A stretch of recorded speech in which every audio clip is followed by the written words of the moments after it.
Peggy Whitson grew up in Beaconsfield. She went on to spend more time in space than any other U.S. woman. She walked in space and commanded a space station. Now, her life is being marked in stone. Ken Robertson came up with the idea. Came up with it one evening, and the next morning I got up and I told my wife Deb that I had this wild idea that it might be crazy, but I thought it might be something we could work on. Was Peggy Whitson rock, like the Freedom Rock of Bubba Sorenson paints. Robertson got in touch with Whitson. She loved the idea. Her only request was that it have an American flag.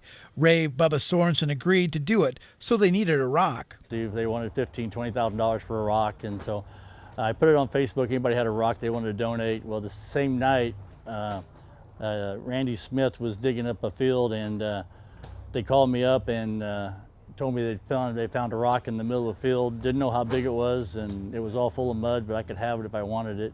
The local community got behind the project, raising almost all of the money needed. Peggy Whitson's former teachers and coaches were excited to see her honored.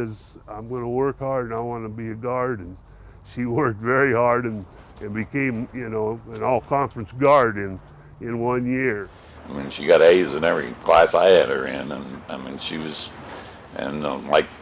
being interested in both math and science, but she did well in like our social studies classes too, because she wanted to know about everything.